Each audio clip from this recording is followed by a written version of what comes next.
Salamat, anak. Ben, mauna na kami Sige.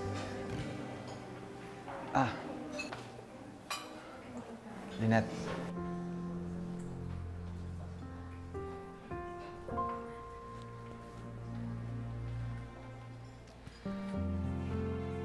I'm so happy that you're here. Hindi ko pwedeng palagpasin ang araw na to. Alam ko na importante to para sa'yo, kaya nandito ako para batiin kita. Welcome back. Thank you.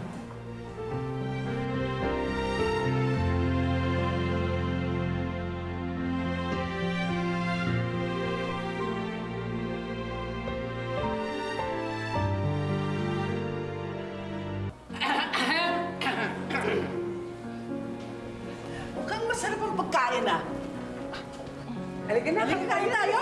Dali, halika. Kain tayo. Lynette, salamat ulit sa pagpunta. Pasalamat ka kay Annalyn kasi siya yung nagkumbinsi sa akin na pumunta dito.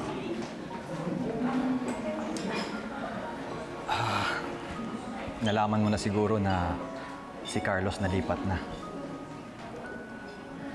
Maybe it's time that we move forward. RJ, alam ko na kung anong sasabihin mo. Hindi naman sa sinasarado ko yung pinto. Pero kasi ito, kababalik mo lang sa pagiging doktor, sigurado ako marami ka pang adjustments na kailangan harapin. Tapos ako naman, malapit nang magbukas yung canteen dito sa Apex. Gusto ko sana, yun muna yung pagtuunan ko ng pansin. Naintindihan kita, Lynette. Kaya kapag dumating yung panahon na okay ka na at ready ka nang tanggapin ulit ako sa buhay mo, sabihan mo lang ako.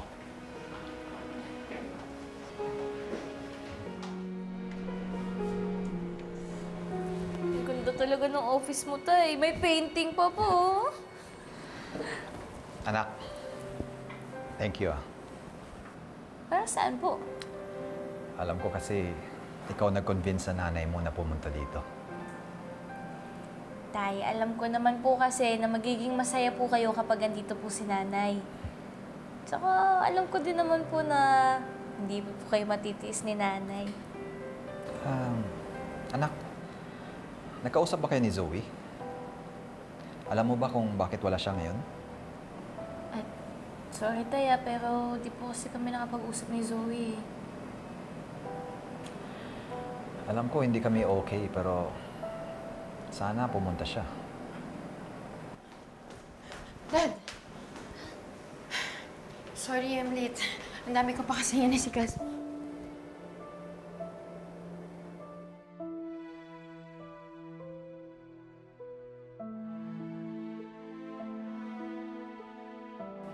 Hindi ka din po pala matitiis ni Zoe, Tay, eh.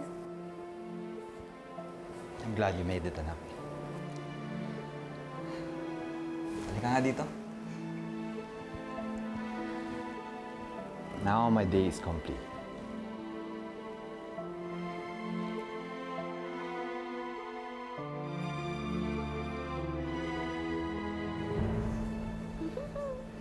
Annalyn, Ay, Doc. buti naabutan kita. RJ, pwede ko ba muna makausap si Dr. Santos? Sure, go ahead. Zoe, tingnan mo. Doc, Binigay ng pasyente sa akin. bakit po? Dr. Santos, I need you to be in my office first thing in the morning. Sure po, Doc. Pwede ko po bang malaman bakit po? Well, there's a confidential matter that I need to discuss with you. Sige po. Okay? Apo, Doc. RJ, una na ako. Sige, Ray. Balik ako mamaya. See you, Doc. Ganda ng office ni Tatay, no? Pugi mo dito, Tay. Pero mas pugi ka ba rin sa personal? No? Oo naman. Pero ang galing niya naman mag-painting, parang picture. Oo nga. Ang galing. Pero mas mukhang painting si Tatay sa personal, ah?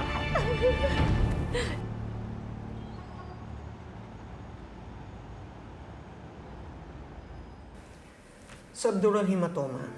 Yan ang diagnosis ng patient.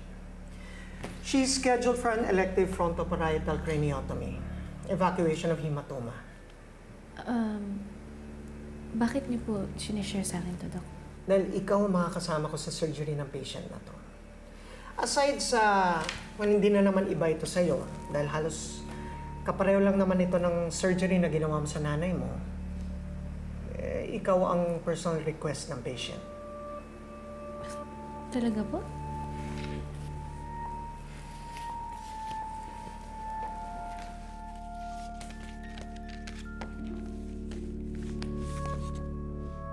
Oh, si Miss Emerald Anuevo po to ah.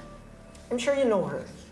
Aside from her being a very well-known celebrity, according to her, naka-encounter mo na raw siya dito sa Apex a few weeks ago.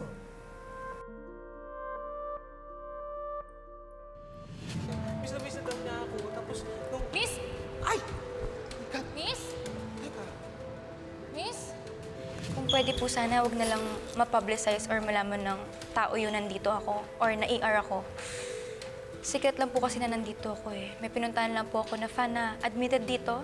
Yun lang po. Ayoko lang po malaman ng public na tumutulong ako dito. Opo. Tinakbo po namin siya ni Nurse Evan sa ER. Nahimatay pa nga po siya nun eh. That was actually the same day na lumabas lahat ng laboratory and CT scan results niya. Yun din yung same time na nalaman niya ang diagnosis niya. I actually recommended na magpa-surgery na siya bago pa lumala ang kondisyon niya. But she was hesitant dahil maapektuhan daw ang trabaho niya. Kaya po pala ayaw niya pong ipaalam na andito po siya sa Apex nun. Lumalala na rin ang kondisyon niya. And I explained to her kung ano pa ang posibleng pwedeng mangyari sa kanya. Dahil may pinoprotektahan siyang mga kontrata at commitments, magiging confidential ang pag-admit at surgery niya dito sa Apex. And when I say confidential, walang pwedeng makaalam na naka-admit at ooperahan si Miss Anuevo dito sa Apex. Ang makakaalam lang ay mga involved sa case niya. Kaya lahat tayo pipirma ng NDA. She personally chose you because she trusts you. Sana mapanindigan mo yon, Dr. Santos. Oo naman po, Doc. Good. Well then, you have to sign this NDA.